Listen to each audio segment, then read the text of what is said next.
Mga bagay na dapat mong gawin upang palagi kang hanap-hanapin ng isang lalaki.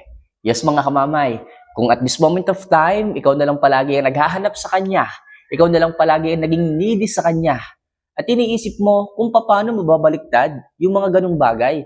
Yung tipong ikaw yung naghahabol ngayon, is babaliktad na siya naman yung maghahabol sa'yo ngayon.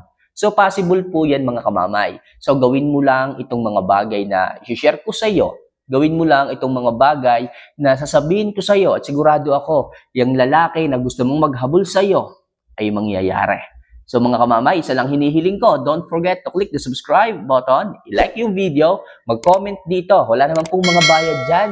Para sa ganon, makatulong din tayo sa ating channel at ma-motivate pa ako na gumawa ng mga ganitong klaseng love advice para sa inyo. Kaya mga kamamay, kung napindot mo na yung mga buttons na yan, ngayon pa lang nagpapasalamat na ako. So, Merry Christmas po and Happy New Year. Kaya simulan na po natin ang topic ngayong araw na to. So, ano nga ba yung mga bagay na kailangan mong gawin upang lalaki naman ang maghanap sa iyo? So, number 1, magpakita ka ng kabutihan at huwag maging toxic sa kanya. Yes, mga kamamay. Kung puro kabutihan ang ipapakita mo, kagandahan ng pag-uugali, kagandahang loob, at hindi ka toksikan ang iyong ipapakita sa isang lalaki, malamang sa malamang, magiging smooth ang inyong bawat sandali na magkasama. Kung kayo man is LDR, ganun pa rin. Magiging maayos pa rin ang flow ng inyong relasyon. Kaya lang naman po nagbabago ang trato ng isang tao. It's either asawa mo man yan, it's either jowa mo man yan, o it's either babago pa lang kayo sa relasyon, getting to know each other, is nagbabago po ang isa't isa. What I mean is, kung ikaw yung babae, nagbago ka ng pakikitungo sa kanya, nabawasan ng oras mo, kaya naman naging toxic ka sa kanya, pinakitaan mo siya ng hindi mo magandang ugali, magbabago at magbabago siya. Okay? So, kung dati hinahanap-hanap ka dahil sa mga ngiti mo, okay, na talagang kinababaliwan niya, o dahil sa pag-aalaga mo na talagang hinahanap-hanap niya, pero makalipas ang ilang araw o bigla kang nagbago, biglang lumabas yung mga toxic mong ugali, magbabago rin ang trato sa ng isang lalaki kapag kaganon. Kaya mahalaga kung gusto mong hanap-hanapin ka palagi o manatiling hanap-hanapin ka ng isang lalaki, kailangan magpakita ka ng kabutihan, magpakita ka ng kabutihang loob sa kanya at huwag yung katoksikan mong pag-uugali.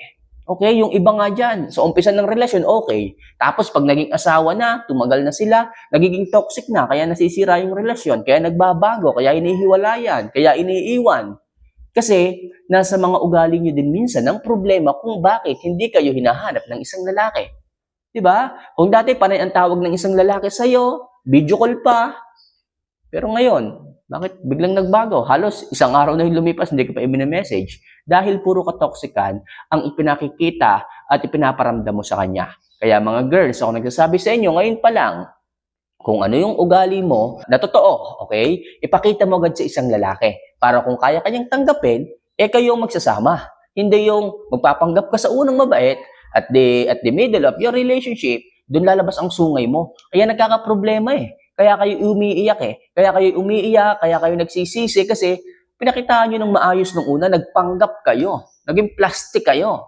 Okay? Kaya please mga kamamay, kung nagpakita na kayo ng kagandahang ugali nung umpisa ng inyong relasyon, okay, maging consistent na kayo, baguhin nyo na yung toxic nyong ugali. Kung kayo ay mayroong kadramahang taglay, kung kayo ay may katigasan ng ulong taglay, kung masyadong mataas ang pride ninyo at nasa kamalian, baguhin nyo na yan. Para sa ganun, hanap-hanapin ka ng isang lalaki. So sana malinaw tayo dyan. So yan yung number 1 tips ko sa inyo mga kamamay, maging hindi toxic, maging maayos at kabutihan ng ipakita sa isang lalaki.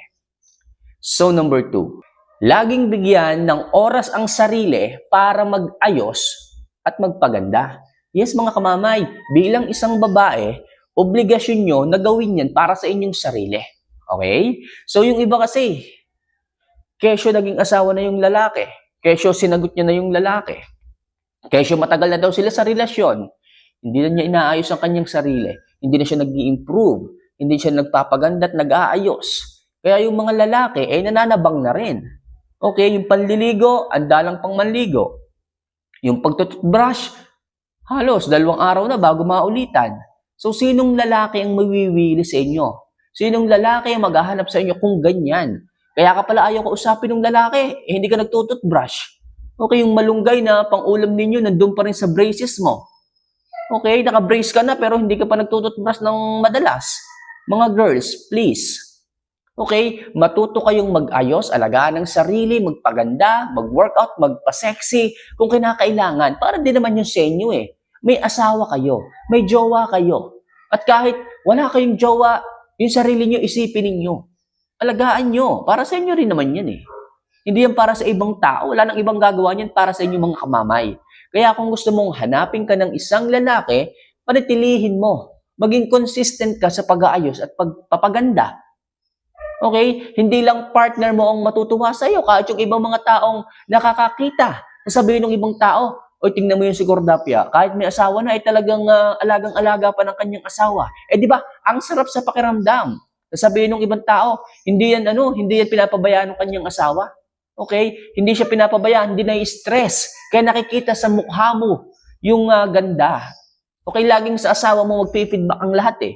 Laging sa asawa mo nakadepende ang lahat. Pag nakita ka ng ibang tao na maganda, nag-aayos, sexy, flawless, sasabihin ng ibang tao nga na hindi siya pinapabayaan o hindi ka pinapabayaan ng asawa mo. Kaya, mas mahalaga mga kamamay na mag-ayos, mag-workout, magpa-sexy, magpaganda. Parang isang lalaki ay palagi kang hanap-hanapin. Parang isang lalaki ay palagi nang pauwi sa bahay. Hindi yung maghahanap ng kung ano-anong inuman, side racket para lamang hindi agad makauwi ng maaga dahil ayaw kang makita. Okay? So mag-ayos, magpaganda yan ng isang tips para lagi kang hanapin ng isang lalaki.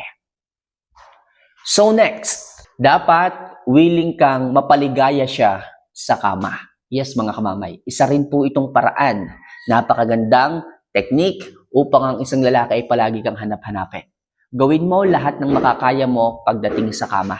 Para lang mapaligaya, para lamang mapangiti, at para lang masatisfied ang isang lalaki.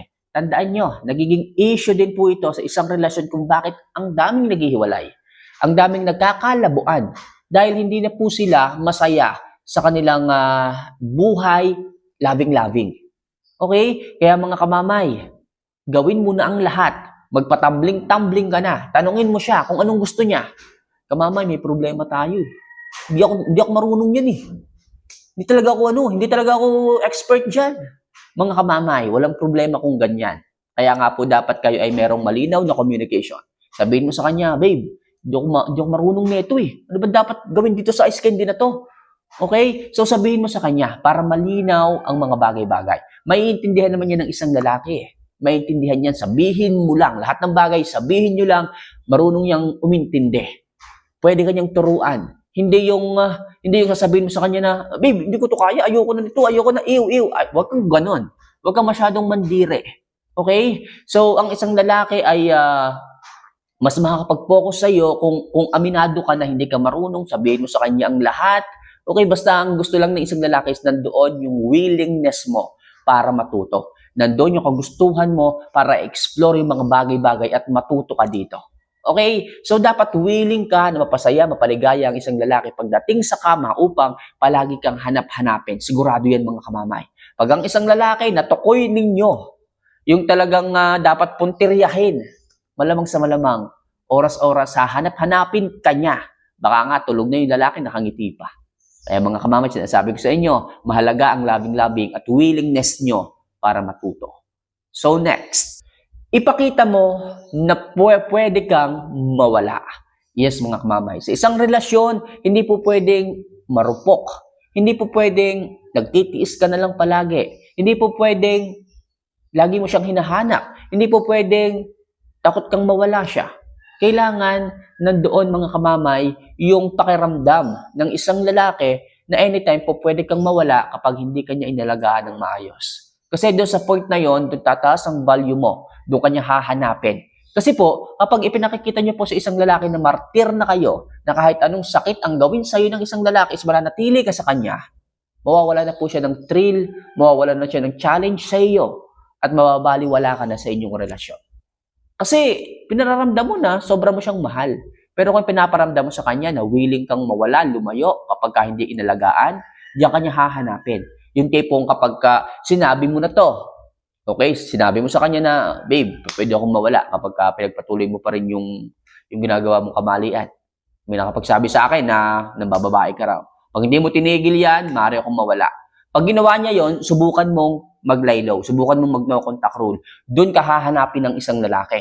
Iisipin niya, sasabihin niya, aba, totoo pala yung sinasabi ng babae na to na maaari siyang mawala, na maaari niya akong iwan. At doon magkakaroon ng takot ng isang lalaki para alagaan ka at para hindi ka mawala sa kanya. Lagi kanyang hahanap-hanapin kapag ka ganon. Lagi siya magtataka, anong nagawa ko? Bakit biglang nawala? Anong ginawa ko? So titigil siya at magiging masinop siya, masinsin sa mga bagay-bagay na gagawin niya sa inyong relasyon.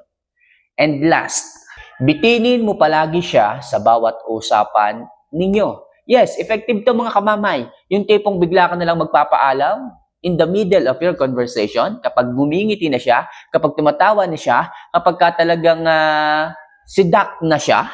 Do you get what I mean, mga kamama? Yung tipong, halimbawa, medyo aakitin mo siya. Sabihin mo sa kanya, babe, mamaya, pag uwi mo ng bahay, liligo na ako ng maaga. Tapos bigla mong puputulin. Okay, habang nagre-reply yung tuwan-tuwa, bigla ka nang makikita offline. Okay? So, puputuloy mo bigla, o kaya naman, kapaalam pa sa kanya na sabihin mo, babe, diyan ka lang muna pala. Meron lang akong kukunin sa sa tindahan, may naiwan pala ako may naiwan pala akong ulam doon, hindi ko nakuha. So, bitinin mo siya. Sa ganyang paraan, mga kamamay, hanapin ka ng isang lalaki. Sunod-sunod ang reply, sunod-sunod ang miss call, okay? At mas maganda yon sapagkat ang isang lalaki nakakapag-focus sa iyo at hindi siya nakakapag-focus sa ibang bagay, sa pambababae, kasi nga, dyan pa lang sa ginagawa mong pambibitin, ubos na ang oras niya. So, paano mga kamamay? Hanggang dito na lang muna siguro ang ating topic na to. Alam kong bitin pa kayo. Hayaan nyo sa susunod na video, mas marami akong ihahandang tips para sa ganon, mas mahaba ang ating kwentuhan. So, paano mga kamamay? See you for our next vlog. Mahal ko po kayo. So, may mga katanungan, just comment. Sa mga gusto pa ng ganitong videos, subscribe and like sa video natin. Okay? So, see you for our next vlog. Paalam.